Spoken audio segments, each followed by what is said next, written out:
Assalamu alaikum, j'espère que vous allez bien. Comme prévu, je reviens pour vous parler de la biographie du prophète Muhammad sallallahu alayhi wa sallam qui est tirée du livre Le Nectar cacheté. Dans la vidéo précédente, je vous ai expliqué que le prophète Muhammad sallallahu alayhi wa sallam s'est retrouvé orphelin très tôt. Certains disent que son père est décédé avant sa naissance, d'autres 2 mois après sa naissance. Il a également perdu sa mère lorsqu'il avait l'âge de 6 ans. Il s'est retrouvé avec son grand-père Abd al-Muttalib, qui lui aussi, avant de mourir, l'a confié à son fils Abu Talib. Il est resté avec son oncle à partir de l'âge de 8 ans jusqu'à ce qu'il se marie.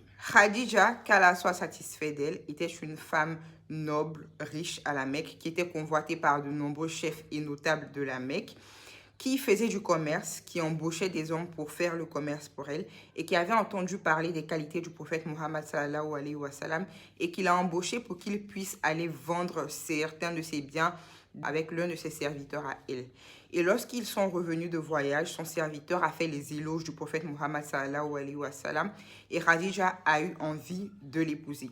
Elle en a parlé à son amie Nafissa qui est allée voir le prophète Muhammad sallallahu alayhi wa sallam pour lui en parler. Et ce dernier en a parlé à ses oncles qui sont allés voir la famille de Khadija, qu'Allah soit satisfait d'elle. Et le mariage a été scellé. À l'époque, Khadija, qu'Allah soit satisfait d'elle, avait 40 ans et le prophète Muhammad sallallahu alayhi wa sallam en avait 25. Khadija, qu'Allah soit satisfait d'elle, a été la première personne à se convertir lorsque le prophète Muhammad sallallahu alayhi wa sallam a reçu la révélation. C'est la femme avec qui il a eu pratiquement tous ses enfants, excepté un seul. Elle a également été la seule épouse qu'il a eue pendant qu'elle était en vie. Jusqu'à sa mort, elle a été la seule femme qu'il a eue. Et elle l'a beaucoup soutenue dans les débuts de la révélation alors que c'était difficile, aussi bien par sa présence que par ses biens. Le livre ne parle pas de comment est-ce que la première révélation s'est passée. On a tous entendu ou lu l'histoire, comment est-ce que le prophète Muhammad sallallahu alayhi wa sallam était dans une grotte et que l'ange Gabriel est venu et qu'il lui a dit « Iqra » qui signifiait lire en arabe, alors que le prophète Muhammad sallallahu alayhi wa sallam ne savait pas lire. Mais dans le livre, on ne parle pas de cet épisode-là. On ne parle pas de la première fois où le prophète Muhammad sallallahu alayhi wa sallam a eu la révélation. Donc, je ne vais pas m'attarder dessus. Je vous recommande de faire vos propres recherches ou peut-être qu'un jour, j'en parlerai, Inch'Allah, si je lis un autre livre qui est focalisé sur ça. Par contre, il faut savoir qu'on peut diviser les différentes étapes du prêche en 2 périodes particulières. La période mécoise, qui a duré à peu près 13 ans, et la période médinoise. La période mécoise est également divisée en plusieurs étapes.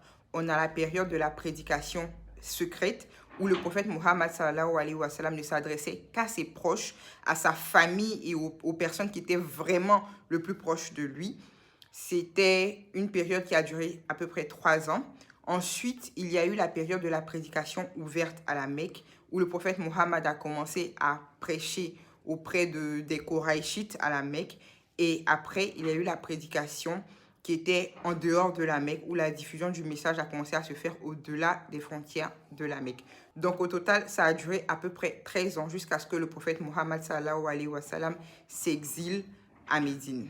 Comme je l'ai déjà dit, les Arabes étaient en majorité polythéistes à l'époque et les Mécois étaient les gardiens de la Kaaba qui était pleine d'idoles, qui était le lieu où tous les Arabes venaient pour faire le pèlerinage, pour pouvoir adorer leurs idoles. Et du coup, venir parler de monothéisme, venir parler d'un Dieu unique, c'était assez délicat et ça ne pouvait pas passer comme une lettre à la poste. Du coup, quand le prophète Muhammad, comme je le disais, sallallahu alayhi wa sallam, a commencé à prêcher, il le faisait seulement avec un cercle restreint. Et parmi les premières personnes à s'être converties, il y avait Khadija, son épouse, Zayd, qui était un esclave qu'il a affranchi, Ali, qui était son cousin. Dans le livre, ils ont mis son neveu, mais non, c'était son jeune cousin.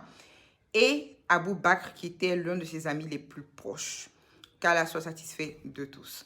Abu Bakr était un homme qui était riche et qui était très respecté à la Mecque. Et il a contribué à la conversion de plusieurs autres personnes. Et il a aussi aidé à affranchir certains esclaves qui étaient musulmans et qui ont été maltraités parce qu'ils sont devenus musulmans. Pendant 3 ans donc, une petite communauté de musulmans a commencé à se former à la Mecque. Les Koraïchites ont commencé à en entendre parler, mais au début, ils ne s'inquiétaient pas. Mais ils se sont dit qu'ils devaient surveiller cette nouvelle religion qui était en train de naître.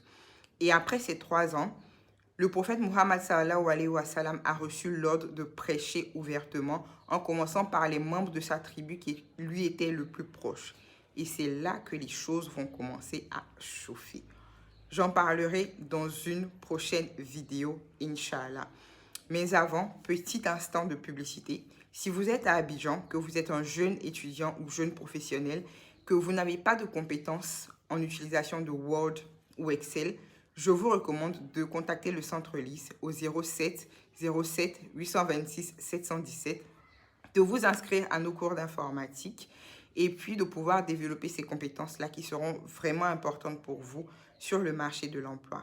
Et pour les parents, on aura bientôt la reprise des activités de lecture au Centre LIS. Donc, n'hésitez pas aussi à nous appeler pour prendre des informations, surtout pendant la période de congé de Pâques.